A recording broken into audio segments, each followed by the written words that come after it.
Alléluia. Amen. Amen. Alléluia. Première des choses que j'aimerais qu'on fasse ce matin, j'aimerais que tu ouvres ta Bible ensemble avec moi dans Genèse. Genèse le chapitre 41. Nous allons lire une belle histoire à partir du verset 15. Genèse 41. Genèse 41, à partir du verset 15. La Bible déclare ceci. Pharaon dit à Joseph, j'ai eu un songe. Personne ne peut l'expliquer. Et j'ai appris que tu expliques un songe après l'avoir entendu. Joseph répondit à Pharaon en disant, ce n'est pas moi, c'est Dieu qui donnera une réponse favorable à Pharaon. Alors Pharaon dit à Joseph, dans mon songe, je me tenais sur le bord du fleuve. Et voici 7 vaches grasses de chair et belles d'apparence montèrent hors du fleuve et se mirent à paître dans la prairie. 7 autres vaches montèrent derrière elles, maigres, fort laides d'apparence et décharnées. Je n'en ai point vu d'aussi laides dans tout le pays d'Égypte. Des vaches décharnées et laides mangèrent les 7 premières vaches qui étaient grasses. Elles les engloutirent dans leur ventre, sans qu'on s'aperçût qu'elles y fussent entrées.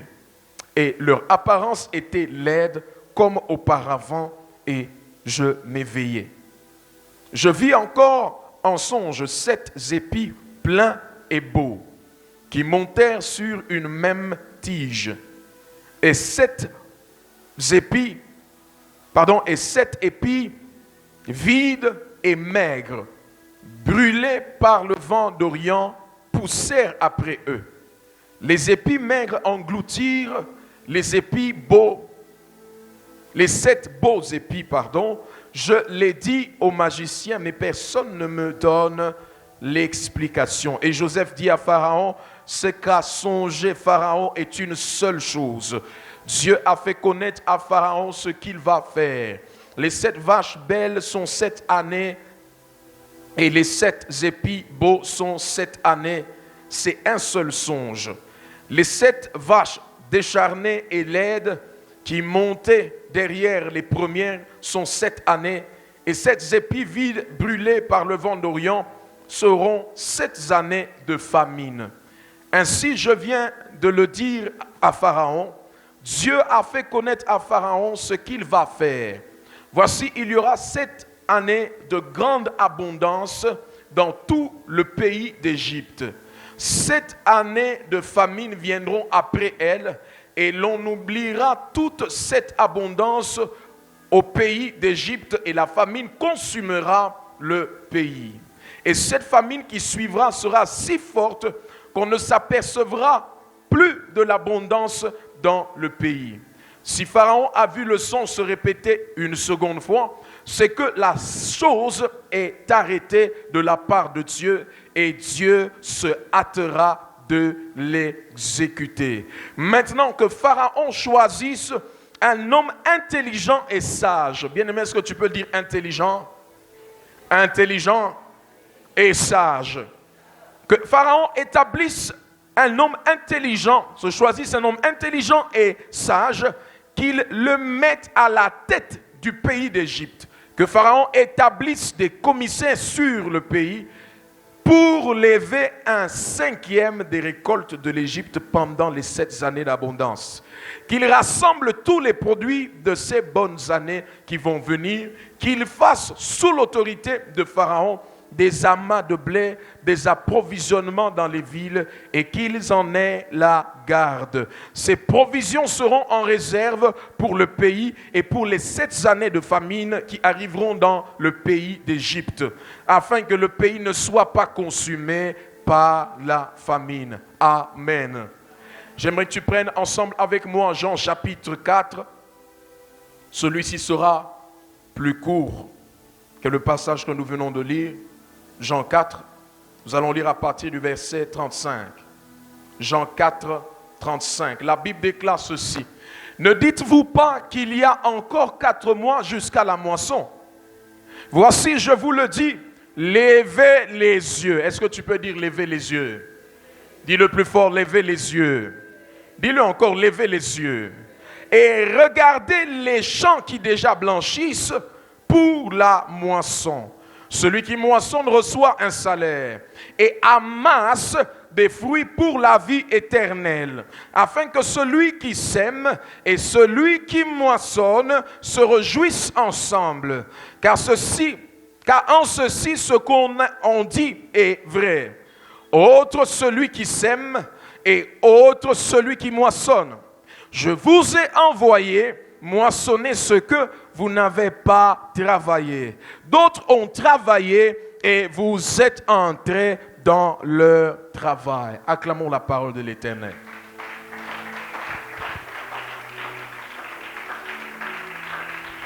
Alléluia. Amen. Je crois que le Seigneur va nous faire grâce de comprendre sa pensée ce matin. Avant d'aller plus loin, j'aimerais remercier la servante de l'Éternel, reconnaître la grâce de Dieu sur sa vie ce matin. Amen. Hier, j'étais en train de réfléchir, de penser à elle. Et ma prière pour ma vie et pour la vie de tout un chacun de nous, que le Seigneur nous fasse grâce. Qu'en aucun jour, qu'on devienne plus fou, qu'on devienne fou et insensé, au point de prendre à la légère le travail qu'elle est en train d'abattre sur le champ de l'Éternel. Peu importe ce qu'on sera demain, moi qui vous parle, peu importe les endroits que Dieu nous fera entrer, que le Seigneur nous fasse grâce de ne pas devenir insensé, d'oublier ce qui a été fait, de nous croire égal à elle ou de nous croire au-dessus d'elle. Alléluia. C'est très important les choses que je suis en train de dire. Ceux qui étaient à la semaine, pendant la semaine, je leur ai dit. Vous savez, la Bible déclare une chose que j'aime. Celui qui garde mes commandements, mon Père l'aimera. Est-ce qu'on est ensemble? Et j'ai expliqué au courant de la semaine, je pensais, en lisant le texte, que Dieu nous aimait déjà. D'où vient-il que celui qui fait sa parole, qui garde ses commandements, le Père l'aimera? Donc ça veut juste dire qu'il y a un amour spécial. Ça veut juste dire qu'on peut expérimenter une dose au-dessus de celle qu'on expérimente de manière générale. Du reste, on le sait tous que Dieu fait pleuvoir sur les bons comme sur les mauvais. Mbulawe betaka ekitaka na likola bilanga ya mutu azandoki na likola bilanga ya mutu ayebinzambe. Est-ce qu'on est ensemble? Mais ça, c'est l'amour manifesté, mais c'est l'amour général de Dieu. Mais souvenez-vous et retenez ceci ce matin, lorsqu'un homme obéit à Dieu, lorsqu'un homme obéit au commandement de Dieu et garde sa parole, il y a toujours une dose de surplus, il y a toujours un bonus. Dieu lui fait toujours entrer dans une économie spéciale. Est-ce que tu peux dire spéciale? Et que le Seigneur nous fasse grâce de continuer à bénéficier de cette obéissance de la servante de Dieu au nom de Jésus-Christ. Vous allez comprendre avec moi ce matin, bien-aimés dans le Seigneur, que lorsqu'il est question de moissonner, nous venons de le lire, nous ne moissonnons pas seulement ce qu'on a sémé. Jamais tu dises aux voisins, on ne moissonne pas que ce qu'on a sémé. Bien-aimé, il est possible de bénéficier du travail d'un autre. Est-ce que tu peux dire le travail d'un autre? Il est possible d'être béni par l'alliance d'un autre. Est-ce que tu peux dire l'alliance d'un autre? Dieu dit, je suis le Dieu d'Abraham, d'Isaac et de Jacob. Et tous les enfants d'Israël qui sont venus après bénéficient pas seulement de leur contact et de leur obéissance personnelle au commandement de Dieu, mais ils bénéficient de l'obéissance de leur Père. Est-ce qu'on est ensemble? Maman, que Dieu nous fasse grâce de continuer à être bénéficiaires de ce que vous portez. Alléluia. Est-ce qu'on peut acclamer le Seigneur pour la grâce? Amen. Permettez-moi d'insister encore, s'il vous plaît. Vous savez, le plus difficile dans la vie, et je vais dire pour nous, je le lui ai dit un jour, vous savez, c'est plus facile pour ceux qui sont loin de respecter et de continuer à honorer. Et c'est plus dur pour ceux qui sont proches de continuer à honorer. Pourquoi je dis cela? Voyant la personne proche, il est très souvent difficile de faire la différence entre l'homme de Dieu et la maman. Très souvent difficile. C'est plus facile pour toi, c'est plus difficile pour moi. Et c'est une chose que je demande à Dieu tout le temps, que je ne confonde pas les deux. Écoutez ceci et retenez. La Bible nous dit, je vais prendre ça d'une expérience qui s'est passée. Quelqu'un a dit un jour, de toutes les façons, chacun est responsable de son propre salut. Amen. Alléluia. Mais la même Bible me dit quelque chose, honorez ceux qui vous prêchent la parole. Pourquoi? Parce qu'ils ont charge sur vos âmes. Bien aimé, aussi bien que tu peux te battre, hein, pour te battre, pour garder la route, garder le chemin de l'Éternel. Mais la charge et la responsabilité de ton âme, Dieu a donné entre les mains de quelqu'un d'autre. Parce que la parole avec laquelle tu es en train d'être béni pour prendre les bonnes décisions dans la vie vient de quelque part. Il suffit que cette source soit corrompue, il suffit que cette source soit détournée, soit courbée, pour que toute ta vie et même cette âme que tu tiens chère puisse dérouter. Est-ce qu'on est ensemble? J'aimerais que tu prennes une minute, s'il te plaît, tu fermes tes yeux, tu vas prier pour notre pasteur. Tu vas remettre sa vie entre les mains de Dieu. Tu vas demander à ce que la grâce de Dieu comble et se répande sur sa vie davantage. Tu vas prier à ce que la main de l'Éternel se manifeste dans sa vie, dans son esprit, dans son âme et dans son corps. Qu'elle vive avec Dieu et qu'elle expérimente ce qu'elle n'a jamais expérimenté. Que réellement ce que Dieu a prévu pour elle en cette année 2024, que Dieu l'accomplisse. Est-ce que l'Église peut lever sa voix et prier le Seigneur? Bien-aimé, prie comme tu n'as jamais prié même pour toi-même. J'aimerais que tu élèves ta voix. J'aimerais entendre quelqu'un prier pour le Semaraboskata, prier au Seigneur en faveur de sa servante. Sacrifice, rémunérer son obéissance et lui fasse du bien en cette année 2024. D'arriver et de bien arriver. D'arriver et de bien arriver. D'arriver d'atteindre l'arbre sacré, le sommet. Que Dieu garde son oin. Que Dieu puisse confondre ses ennemis. Que Dieu puisse confondre ses ennemis. Bien-aimés dans le Seigneur, le thème de ce matin est intitulé « Lorsque vient le temps de la moisson ». Lorsque vient le temps de la moisson, pour ceux qui écrivent. Lorsque vient le temps de la moisson. Amen. Vous comprendrez avec moi, si vous avez été attentif à la lecture, le texte qui est pris de Genèse chapitre 41 est pris expressément. Parce que vous savez, c'est un texte dans lequel le Pharaon voit les choses qui doivent arriver. En fait, en réalité, il a vu deux saisons. Il a vu une saison d'abondance que nous allons ce matin appeler une saison de la moisson. Mais il a aussi vu une saison qui doit juste suivre après. Amen. Bien-aimés, la première vérité que j'aimerais nous faire comprendre ce matin, c'est que lorsque Dieu parle d'une saison ou lorsque nous entrons dans une saison, il y a toujours une autre saison qui suit après. Les saisons se succèdent. Une saison laisse la place à une autre saison. Le matin laisse la place au soir. J'allais dire, le jour laisse la place à la nuit. Est-ce qu'on est ensemble? Hier a laissé la place à aujourd'hui. Et ainsi de suite. Est-ce qu'on est ensemble? 10 heures va céder sa place à 11 heures. 11 heures va céder sa place à 12 heures. Aussi bien que le temps est une étendue, bien aimé dans le Seigneur, dans cette étendue, le temps se succède. Les saisons dans cette étendue se succèdent. Voilà pourquoi c'est ici dans cette église qui nous a été prêché qu'il y a une différence entre deux temps dans la Bible ou dans le grec. Il y a le temps chronos et il y a le temps kairos. Le temps chronos, c'est cette étendue de temps. En mathématiques, on parle de plus l'infini à moins l'infini. C'est une ligne dans le temps. Et dans cette étendue, nous avons des chiffres comme -1, -12, nous avons 22, nous avons 100 et nous avons 1000. Ces chiffres interviennent, bien aimés dans le Seigneur, dans l'étendue qui va de moins l'infini vers plus l'infini. Est-ce qu'on est ensemble? De la même façon, vous allez vous rendre compte que le temps, c'est la même chose. À l'exemple de cette année, on l'appelle l'année 2024. Une année à combien de mois? Une année à 12 mois. Est-ce qu'on est ensemble? Et un mois va céder sa place à un autre mois. J'aimerais dire à quelqu'un une chose importante ce matin. Peu importe les changements des saisons, nous devons retenir une chose, que le Maître, c'est Dieu. Le maître de temps et des circonstances, c'est Dieu. Celui qui contrôle les saisons, c'est Dieu. Il décide de la durée d'une saison, il décide du début d'une saison et de la fin d'une saison. Mais quand nous allons aller en profondeur, on va se rendre compte d'une chose, que des fois la durée d'une saison va aussi dépendre de notre collaboration avec Dieu.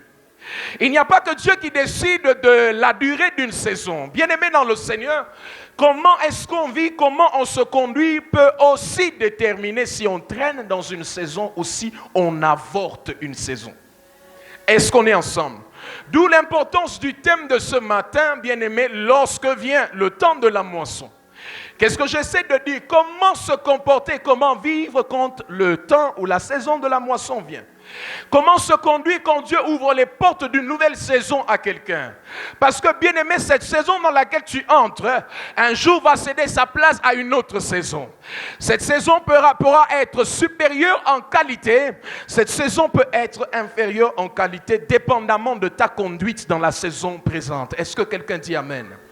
Est-ce que quelqu'un dit Amen à cela? Daniel chapitre 2, le verset 21, la Bible dit ceci en parlant de notre Dieu. C'est lui qui change les temps et les circonstances, qui renverse et établit les rois, qui donne la sagesse aux sages et la connaissance à ceux qui ont de l'intelligence. Bien-aimés, retenez ceci, c'est Dieu qui change les temps et les circonstances. Si Dieu est capable de changer les temps et les circonstances, ça veut dire que Dieu est au contrôle. Bien-aimé, j'aimerais dire à quelqu'un ce matin, Dieu est au contrôle. Bien-aimé, ta situation peut sembler être hors de contrôle, mais Dieu est au contrôle. Comment est-ce qu'un homme peut contrôler sa circonstance? C'est lorsque l'homme se soumet et croit au Dieu qui est au contrôle. Bien-aimé, j'aimerais annoncer à quelqu'un, Dieu peut décider la fin d'une saison et commencer une nouvelle saison avec quelqu'un.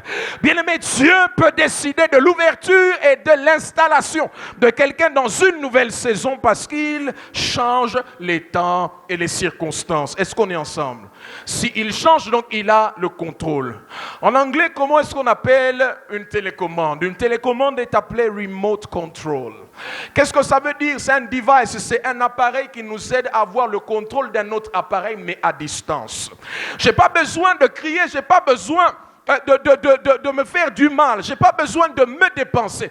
Tout ce dont j'ai besoin, c'est d'être sûr que ma télécommande a une batterie qui est bien au point et que ma télécommande est bien positionnée vers l'endroit, alléluia, que je veux contrôler.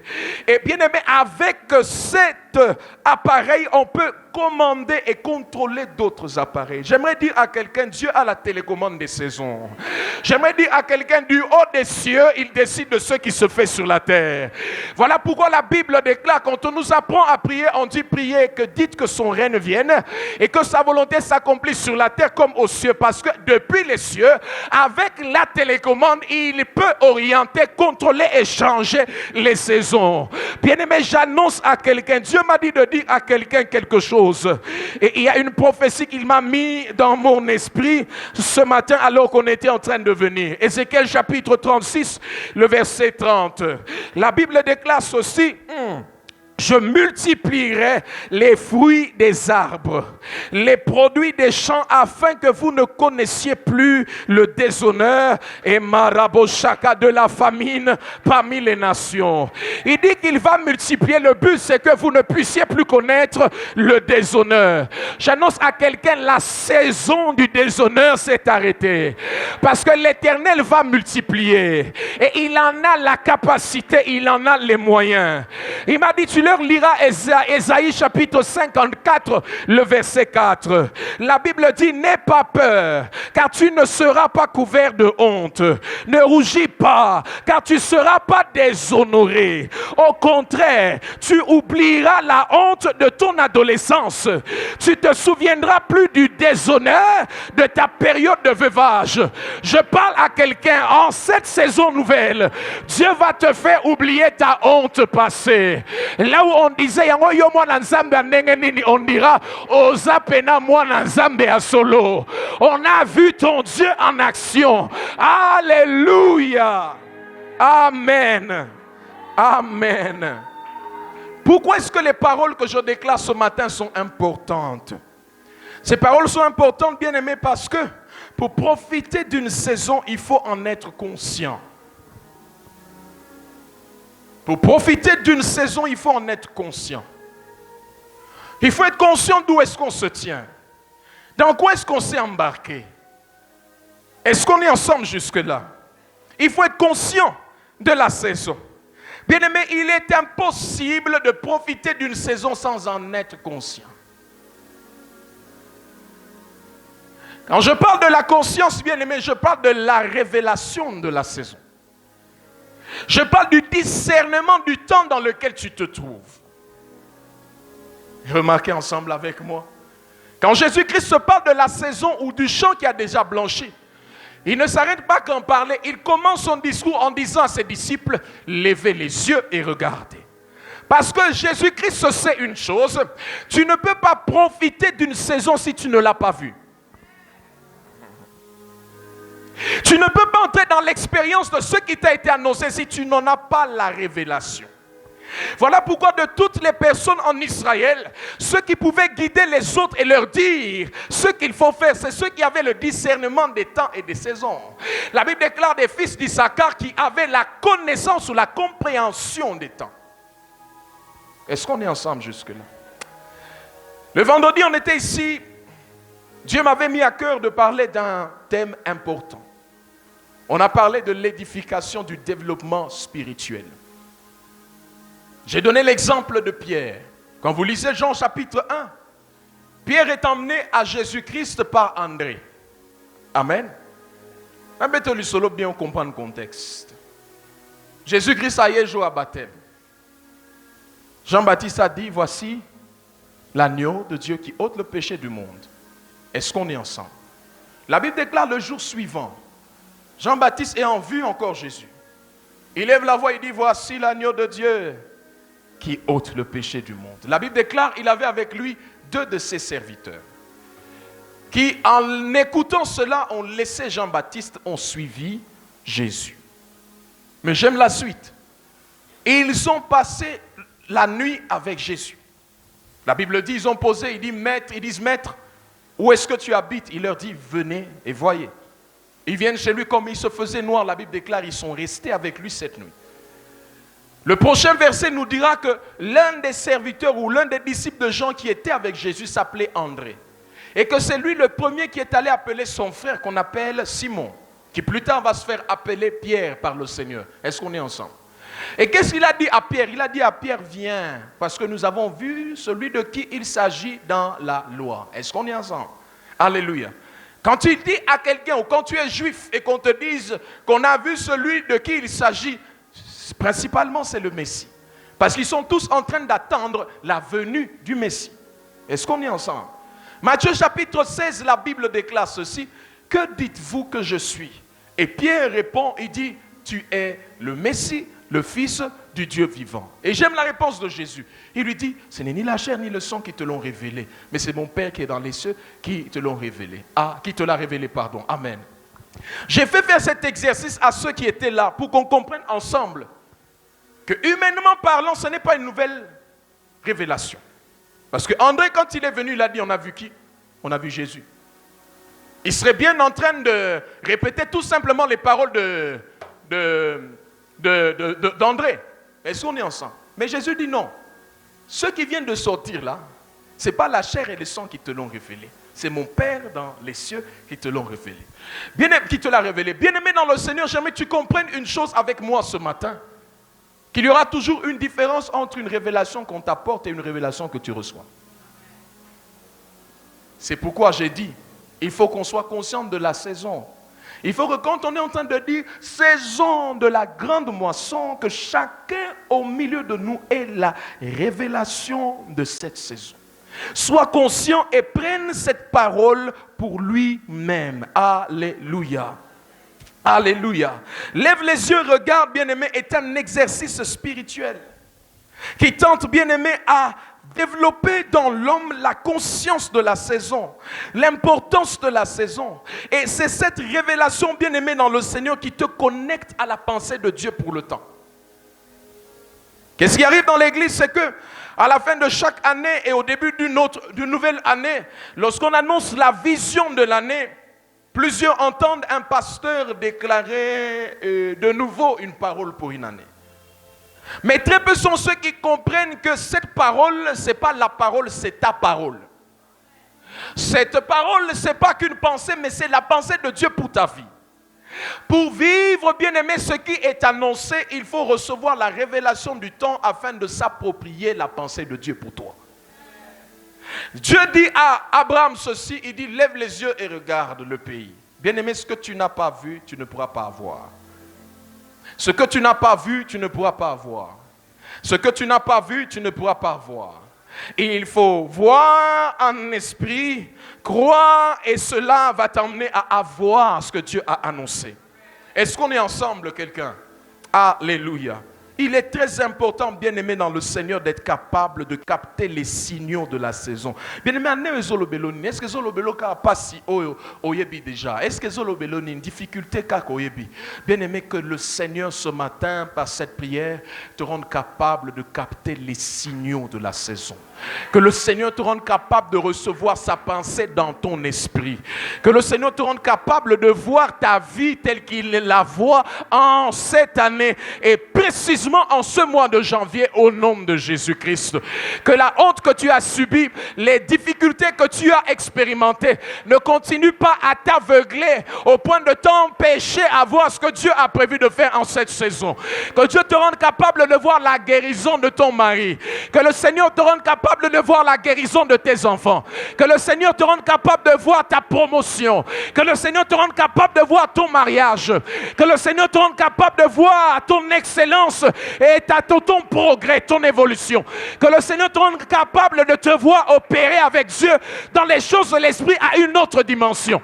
Que le Seigneur te rende capable de te voir dans un autre niveau tel qu'il te voit en cette saison au nom de Jésus-Christ. Alléluia. Parce que bien aimé, quand tu as compris, tu sais quoi réclamer. Tu ne peux pas réclamer d'une saison ce que tu n'as pas reçu dans ton esprit. Amen. J'aime ce psaume, je l'ai partagé le vendredi. Le psalmiste dit, sauve-moi selon ta parole. Tu ne peux réclamer qu'une parole qui t'a été révélée. Quand tu sais que c'est à moi, tu sais réclamer ce qui est à toi. On ne peut pas réclamer quelque chose qui ne nous appartient pas. Mais quand on sait que c'est ça la pensée de Dieu pour moi, je sais le réclamer quand il le faut. Est-ce que quelqu'un dit amen à cela? Alléluia. Bien-aimé, c'est ta saison. Voilà pourquoi j'aime ça. Le premier thème par la servante de Dieu, le 31 décembre, dans ce culte, ce n'était pas la saison, la moisson. Non, c'était ma saison, ma moisson. Bien-aimé, c'est ton année. Bien-aimé, c'est ta période. Tu as beaucoup vécu pour les autres. Il est temps que tu vives pour les plans de Dieu concernant ta vie. Plusieurs fois, on t'a imposé un certain système, une certaine façon de vivre, mais il est temps que ta manière de vivre soit imposée par la pensée de Dieu concernant ta vie. Amen. Très important. Alléluia. Et c'est ça notre état d'esprit. Bien-aimé, lorsque nous parlons, lorsque vient le temps de la moisson, ce sur quoi nous nous focalisons principalement, c'est notre conduite dans cette saison que Dieu ouvre. C'est notre façon de marcher dans cette saison que Dieu ouvre. Et ça, c'est sachant, la parenthèse que j'ai ouverte tout à l'heure, que les décisions que nous prenons en cette saison peuvent affecter la saison qui va suivre. Combien de nous savent comment tu as mangé la journée peut influencer ton sommeil la nuit? Est-ce qu'on est ensemble? Alléluia. Si tu as bu beaucoup d'eau avant d'aller dormir, qu'est-ce qui se passe? Il se passe que ton sommeil ne sera pas total. De temps en temps, tu vas te lever au courant de la nuit. Pendant la saison de ton réveil, les décisions que tu as prises affectent la saison de ton sommeil.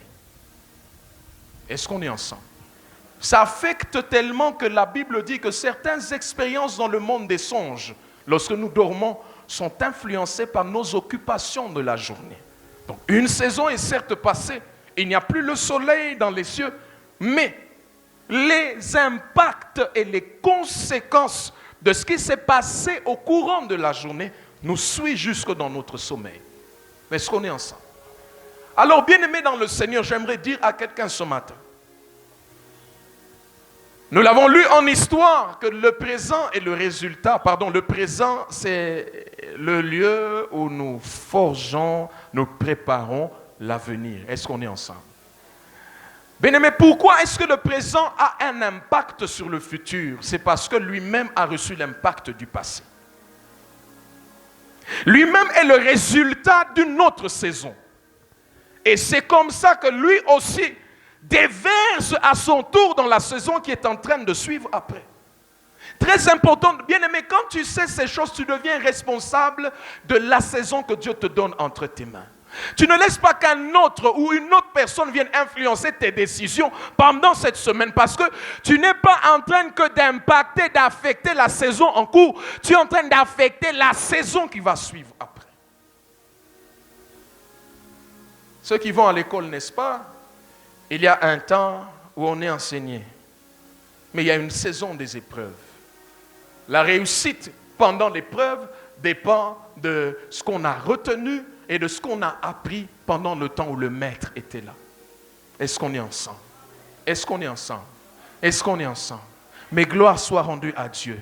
Bien-aimé, Dieu va toujours au-delà de nos sémences. Dieu va toujours au-delà de nos efforts. Voilà pourquoi il dit à ses disciples, principalement selon le contexte, le passage qu'on a lu touche au salut des âmes, à l'évangélisation. Est-ce qu'on est ensemble? Mais j'aimerais juste prendre le principe qui est là-bas étalé pour expliquer une pensée un peu plus globale. Bien-aimé dans le Seigneur, j'aimerais que tu comprennes une chose, que dans la vie, nous ne moissonnons pas que ce qu'on a semé. Il est possible de bénéficier de la semence d'un autre. Est-ce qu'on est ensemble? Jésus dit, je vous envoie moissonner où vous n'avez pas travaillé. Bien-aimé, en cette année 2024, qu'il plaise à Dieu de te surprendre. Si ta semence a été petite et de maigre qualité dans l'année passée ou dans la saison qui est passée, qu'il plaise à Dieu par sa grâce et à cause de Jésus-Christ, lui aussi qui a travaillé, que les bénéfices de son travail puissent affecter et t'accorder une moisson de qualité et une moisson abondante au nom puissant de Jésus.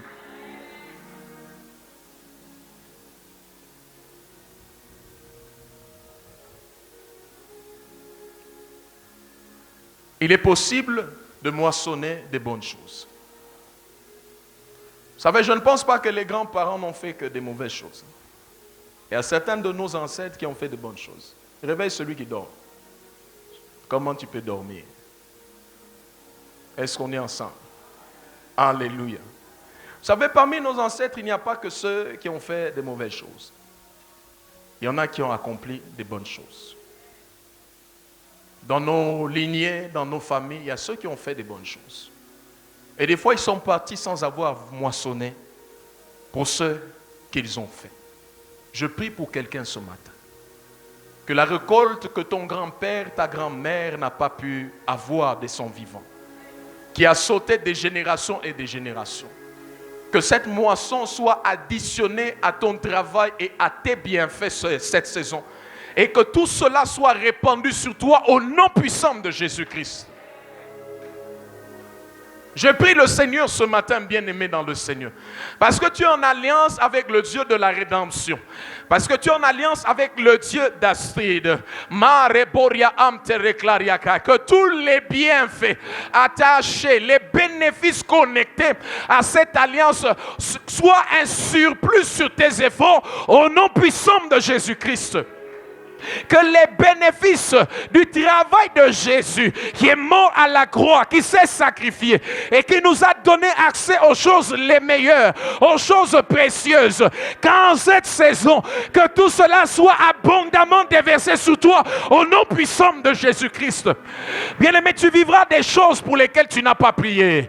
Tu expérimenteras des choses pour lesquelles tu n'as pas semé, même pas 10 francs. Tu expérimenteras des choses pour lesquelles tu ne te souviens pas avoir versé des larmes, avoir versé une seule goutte de sueur, parce que l'Éternel a dit que c'est la moisson. Tu vas moissonner là où tu as semé, mais tu moissonneras aussi là où tu n'as pas semé. Au nom de...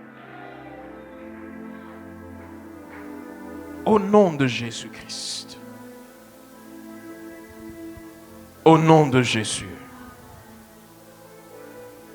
Alors, bien-aimés dans le Seigneur, Dieu est le maître des saisons. Il les change tel qu'il veut. Mais seulement lorsqu'il ouvre la porte d'une saison, il l'opère et il marche ensemble avec ses enfants, avec son peuple. D'où il y a une conduite que nous devons garder, que nous devons développer, afin de vivre et d'expérimenter pleinement la saison dans laquelle Dieu nous fait entrer. Est-ce qu'on est ensemble? Bien-aimé, j'aimerais dire à quelqu'un, chaque saison a sa nature. Chaque saison a un caractère. Chaque saison a ses réalités. Remarquez ceci avec moi, qu'un agriculteur n'exerce pas les mêmes efforts au temps de la moisson qu'il a exercé pendant le temps de la semaille. Parce que chaque saison a son caractère. Et parce que chaque saison a son caractère, chaque saison va te demander une façon de faire, une façon de te conduire. Et bien aimé, je répète ça, c'est en sachant que le maximum ou l'abondance qu'on veut expérimenter dans cette saison-là, et le bien qu'on aimerait expérimenter dans la saison qui va suivre, va aussi reposer sur notre conduite, sur cette saison que Dieu nous donne. Est-ce qu'on est ensemble? Alléluia. Alors, Joseph ayant vu ces choses, dans son interprétation, il dit, voici ce que vous êtes censés faire pendant la saison d'abondance, pour que quand viendra la famine, que vous ne puissiez pas ressentir le poids de cette famine sur le pays de l'Égypte. Alléluia. Alléluia. Bien-aimé, j'aimerais te proposer une première sagesse. Lorsqu'il est le temps de la moisson, il faut maîtriser et être conscient et plus encore pratiquer certaines choses pour veiller à la durée de cette saison. Ce qu'on fait maintenant peut influencer, peut avoir un impact sur la durée d'abord de la saison dans laquelle on est. Comment est-ce qu'on marche avec le Seigneur peut assurer cela.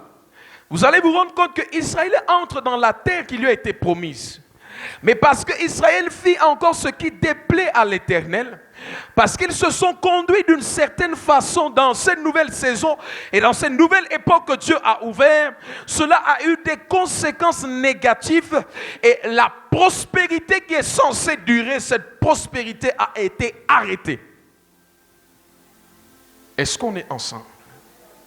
Au point que quand d'autres enfants naissent à la stature de Gédéon, quand ils regardent à la réalité, ils disent « Où est les dieux dont nos pères nous ont parlé ?» Bien-aimé, il est possible de vivre d'une certaine façon, que ce soit Betheli, maman Nabino, au moins on a eu l'isolo, toko qu'on a eu l'isolo, moi papa Nabino azalaka ministre na époque na nalbi la ministre on a tiré le monde en hauteur. Pourquoi? Parce que dès son vivant dans sa saison, quand il était ministre, il s'est conduit d'une certaine façon qui a fait en sorte que sa richesse ou son positionnement est parti avec lui. Et ceux qui viennent dans une autre saison ne voient même pas les traces de son passage. Or, la Bible déclare qu'un homme de bien, dans Proverbe, il est dit, un homme de bien laisse un héritage aux enfants de ses enfants, même pas à ses enfants. Il laisse un héritage à ses petits-enfants.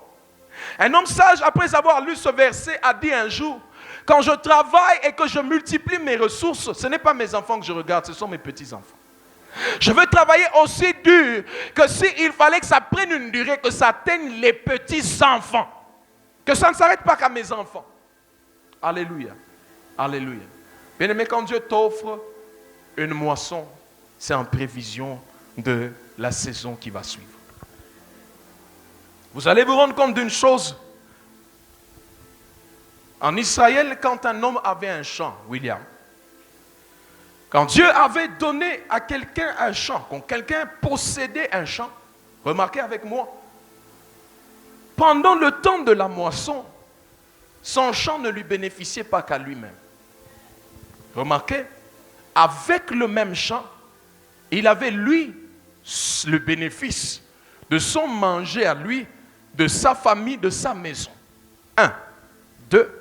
Avec le même champ, il pouvait avoir des activités commerciales, n'est-ce pas? Commercialiser ce qu'il avait dans son champ. Ça, ce n'est que 2, mais 3. Dans son propre champ, pendant la période de la moisson, les pauvres qui n'avaient rien avaient accès à sa moisson pour glaner. En d'autres termes, pendant que lui parle de moisson, il y en a qui parlent de glaner. Est-ce qu'on est ensemble?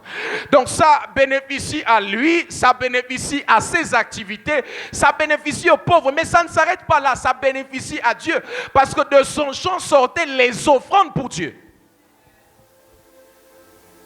Une seule moisson, mais une seule moisson qui a pour but de bénéficier plusieurs catégories de personnes. J'attire notre attention aujourd'hui. Je ne sais pas quelle est la forme que portera ta moisson dans les jours qui viennent. Je ne sais pas quelle est la prière de ton cœur que Dieu va exaucer dans les jours qui viennent.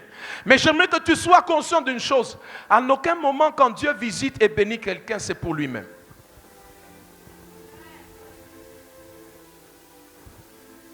Remarquez ceci ensemble avec moi. Quand Dieu a créé l'homme, Dieu n'a pas créé l'homme pour les choses. Dieu a créé les choses pour l'homme. Voilà pourquoi il commence par créer les choses et il vient installer l'homme en lui disant « domine sur toutes ces choses-ci ». Mais le problème c'est quoi? C'est que quand le péché est arrivé et que l'homme doit transpirer pour manger son pain, qu'est-ce qui se passe? C'est que l'homme commence à vivre pour les choses. L'homme a oublié que l'ordre divin, c'est que les choses existent pour lui. En réalité, même lorsque je travaille, je ne travaille pas pour les choses. Je travaille comme une façon de mettre à disposition des autres les capacités que Dieu a mis en moi. Et les choses viennent comme bénéfice ou salaire. Est-ce qu'on est ensemble jusque-là? Mais remarquez ceci ensemble avec moi, c'est que beaucoup d'entre nous vivent tellement pour les choses que lorsque ces choses viennent à leur disposition, ils ne savent plus servir le reste de l'humanité avec ce que Dieu leur a donné. Bien-aimé, ma soeur, mon frère, quand Dieu t'a donné un bon mari, une bonne femme, c'est comme un champ, n'est-ce pas, une moisson. Combien d'entre nous savent que ce n'est pas que pour toi? C'est là que ça devient intéressant. Amen. Je peux dire quelque chose à quelqu'un ce matin. Remarquez ceci. Dans ce mariage-là, il y a des enfants qui doivent naître. Il y a un plan de Dieu qui doit progresser et suivre son cours. Donc quand Dieu donne un mariage, étant donné que l'une des raisons de l'existence du mariage qui est la procréation, n'est-ce pas? Pour pérenniser la race, pour multiplier aussi. Écoutez ceci. Quand Dieu a un plan, c'est un Dieu générationnel. Là, je ne reste que dans le domaine de la procréation. Donc, une personne qui est en train de se marier ne se marie pas que pour lui. Parce que dans ton mariage, il y a le plan de Dieu qui est censé continuer. Écoutez ceci. Il n'est pas bon que l'homme soit seul. Alors Dieu lui a fait une aide. Cette aide vient pour faire quoi? Parce que quand Dieu a déjà créé l'homme, qu'est-ce qu'il lui a dit? Cultive, n'est-ce pas? Multiplie, n'est-ce pas?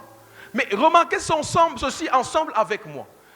Dans sa mission, Dieu sait qu'il est incomplet et lui emmène l'aide. Bien-aimé dans le Seigneur, quand tu te maries, tu vas t'unir à quelqu'un pour que le plan de Dieu continue. Donc ce n'est pas pour toi. Mais non, le mal c'est quoi? Lorsqu'on n'a pas compris la raison pour laquelle Dieu nous donne les choses qu'on reçoit, nous vivons pour la chose. Au lieu de vivre pour le Dieu qui nous a accordé la chose. Est-ce qu'on est ensemble? Quand Dieu donne à quelqu'un de l'argent, ce n'est pas que pour acheter des habits.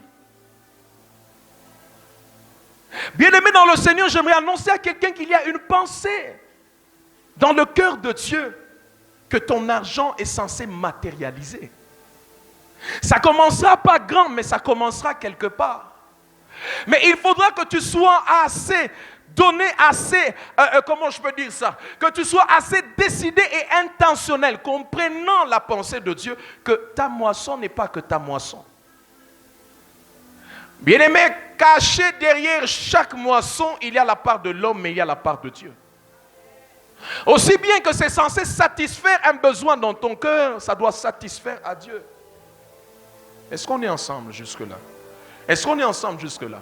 Ce n'est qu'en comprenant que Dieu a une part. Ma famille a une part. Écoutez. Alléluia.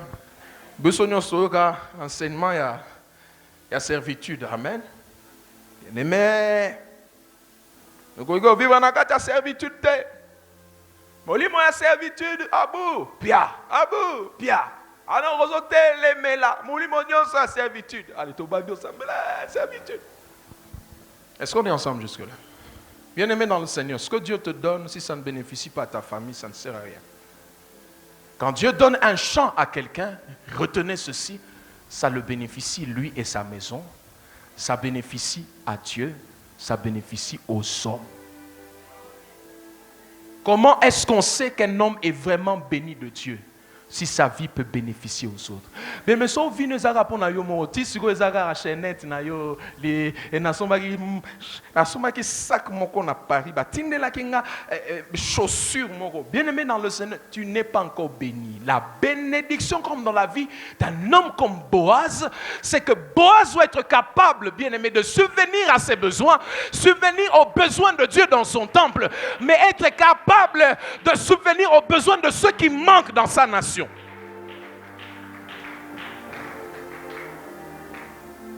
Comment savoir que je suis béni? Même si je n'ai pas 1 million dans mon compte en banque, mais que ces 4 catégories de personnes peuvent bénéficier de ma vie. Je sais que je suis béni de Dieu. Si mon argent ne peut pas régler ton problème parce que ce n'est pas assez, mais que ma prière peut régler ton problème, je sais que je suis béni. Paul dit, on nous regarde comme des pauvres, mais cependant, nous enrichissons plusieurs. Il était béni de Dieu parce que sa vie pouvait être une réponse pour plusieurs. Quand tu as cette mentalité, quand tu as cette façon de voir les choses, tu ne négligeras pas même le peu que Dieu t'a donné, parce que quand tu regardes le peu qu'il a donné, tu sais que ce peu peut profiter à Dieu, profiter à ma maison, profiter à quiconque vient demander. Alors, bien-aimé, qu'est-ce qu'il faut faire?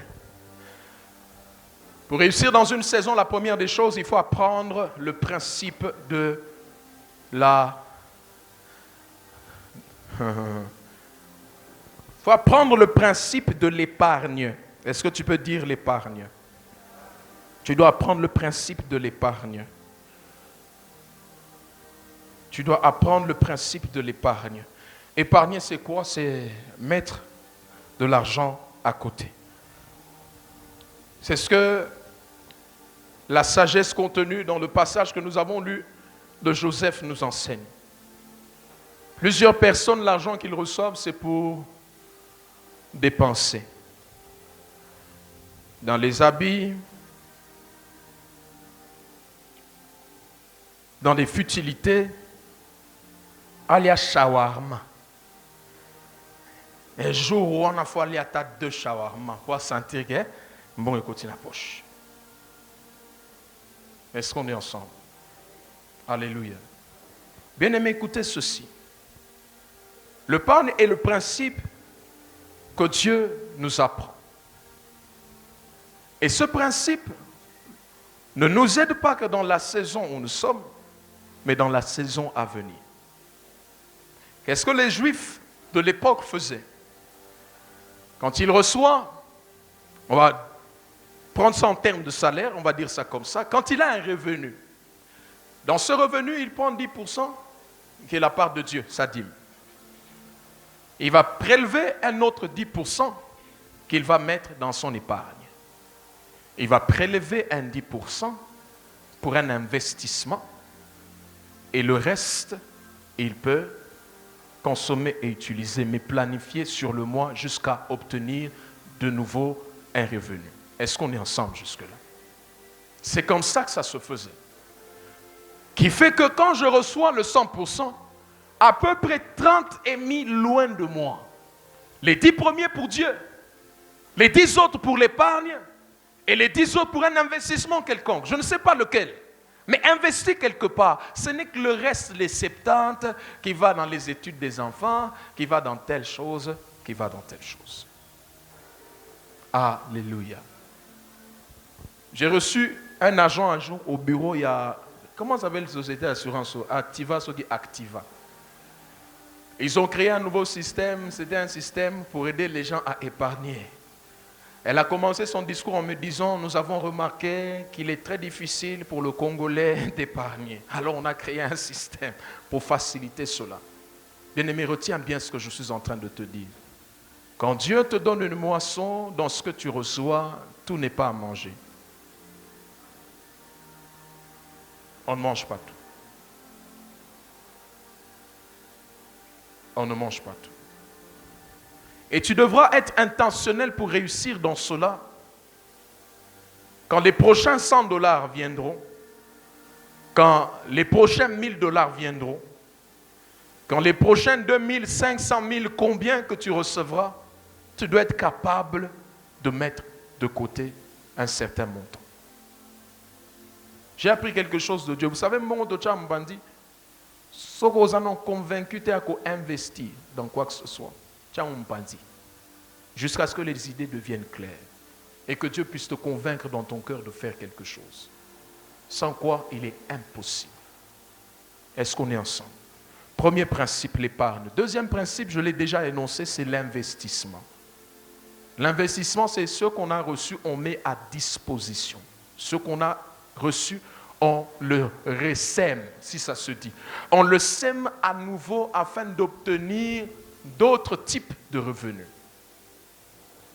Aussi vrai que ceci est faisable avec les finances, ceci est faisable avec plusieurs autres domaines, surtout dans le domaine spirituel. Le roi part, il laisse des talents à ses serviteurs. Lorsqu'il est parti, il y en a 3. Au premier, il a donné 5. Au deuxième, il a donné 2. Au troisième, il a donné un seul talent. Mais lorsqu'il revient bien aimé dans le Seigneur, le premier avait des 5, il a obtenu 5 autres, donc il fait 10. Le deuxième des 2 qu'il avait, il a obtenu 2 autres, qui fait 4. Mais le troisième de ce talent qu'il a reçu, il n'a rien pu faire. Par conséquent, il a été jugé d'incompétent. Bien aimé dans le Seigneur, quand Dieu donne à quelqu'un une grâce, ce n'est pas pour garder à la maison. Bien. Vous allez vous rendre compte que Mouton Nyon Sonzamba sera quelque chose, il l'envoie. L'Esprit du Seigneur est sur moi parce qu'il m'a oint pour. Quand Dieu donne quelque chose à quelqu'un, c'est toujours en vue d'un investissement. Le temps est arrivé que cette grâce qu'il y a au-dedans de toi, que tu l'utilises pour la gloire du Seigneur.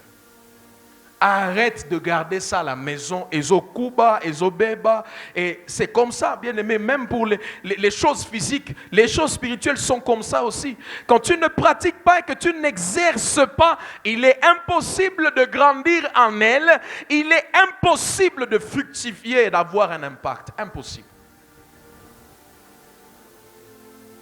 Je chante bien, et comme Kaya, on lati bien au Finlanda, ou bien on lati bien au église.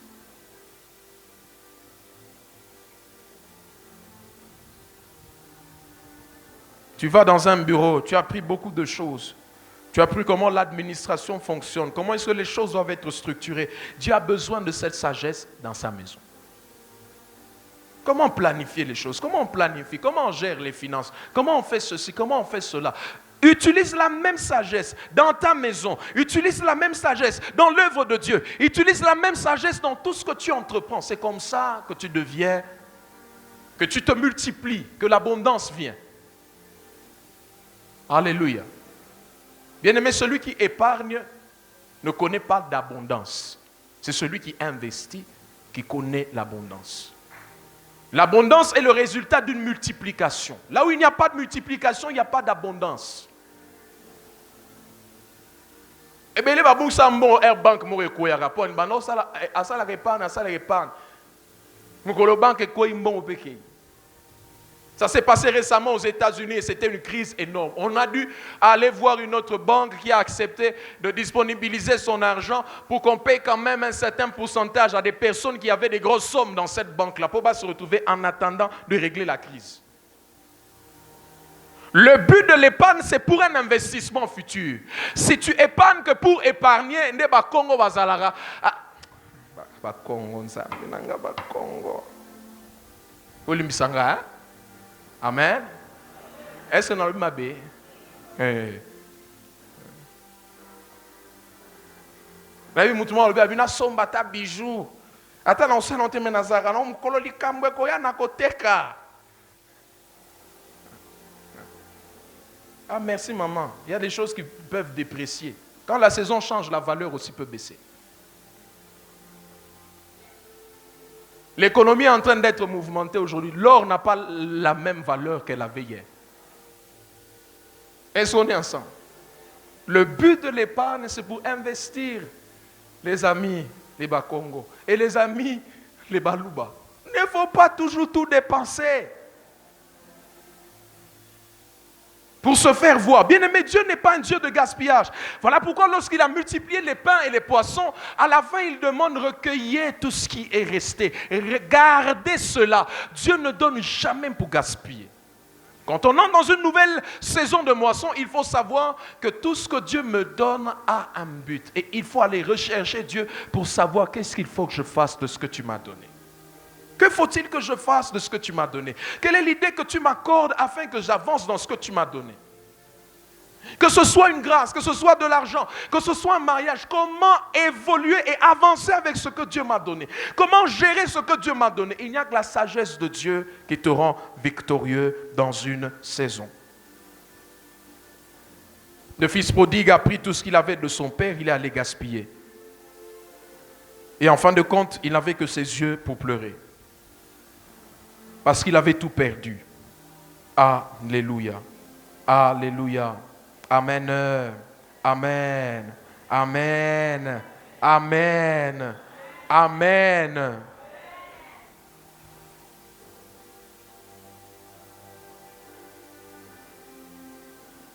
Dans une saison de moisson, bien-aimé dans le Seigneur,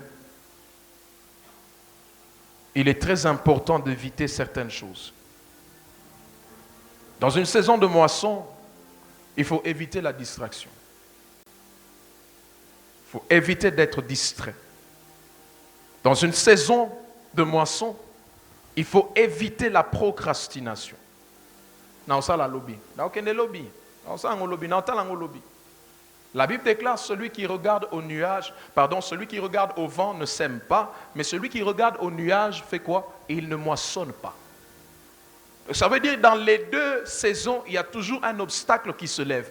Mais c'est celui qui décide d'avancer malgré l'obstacle qui obtient quelque chose. Celui qui malgré le vent va, il finit par semer. Et celui qui malgré les nuages qui annonceraient une pluie, qui va, c'est celui-là qui moissonne. Mais quand on ne se décide pas de faire et qu'on ramène à demain et qu'on néglige ce qu'on est censé faire, on n'obtiendra pas de la main de l'Éternel ce qu'il a prévu dans cette saison-là. Bien-aimé, mutabang sa ote na saison oe. Kolembisa nzoto te na saison oe. Kolembisa makolo te na saison oe. Kolembisa maboko te na saison oe. Ne t'arrête pas de prier. Ne t'arrête pas de chercher le Seigneur. Ne t'arrête pas d'être concentré et focalisé sur les objectifs que Dieu a établis pour toi en cette année. Les Madianites ne venaient pas que pendant la période des semailles. Ils revenaient pendant la période des moissons. J'aimerais dire à quelqu'un, même dans la saison des moissons, il y a aussi des obstacles et des challenges. Et il faut en être conscient qu'il y a quelqu'un qui ne veut pas que tu puisses moissonner. Est-ce qu'on est ensemble? Mais j'aime quelque chose de la part de Dieu. Quand Dieu récompense les bons, il récompense les méchants aussi. Tu n'avais pas compris ce que j'ai voulu. Ce que j'ai vraiment voulu dire, c'est ceci. Quand Dieu se décide que c'est la saison de ma moisson, où Nzambalinga futa récompenser nga. L'ennemi qui ne voulait pas, c'est aussi sa saison. Oh. C'est la saison pour que Dieu puisse le rétribuer. La Bible déclare ceci: de vos yeux vous verrez la rétribution des méchants. Dans ma saison, mouton ne soit bundi ça qui na saison eleki. Enga na ozwa ye pa ozwa. Ya ko sangate faut biso no sozwa. Mon kosko différence des années, mususu ako seka makasi, mususu olela makasi. Mususu o matalikolo, mususu o kena mabeli.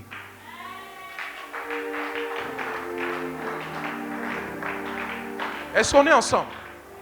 Et c'est cette conscience de la saison qui fait en sorte que Dieu te connaît. Dieu a prévu des bonnes choses pour toi en cette saison. Sois juste conscient que lorsque ça vient, ne gaspille pas. Parce qu'une autre saison viendra après celle-là. Et ce que tu reçois de la part de Dieu pourra t'aider dans la saison qui va suivre. Lorsque tu reçois de la part de Dieu, sois conscient que ce que Dieu t'a donné va servir pas seulement à ta propre vie, mais cela servira pour son œuvre, pour ta famille et pour les autres nations de la terre. Ce sont les choses que je voulais, ou que Dieu a mis à mon cœur, dans mon cœur, à nous faire comprendre. La saison de moisson est là, mais il y a une certaine conduite qu'on doit garder. Est-ce qu'on peut acclamer le Seigneur?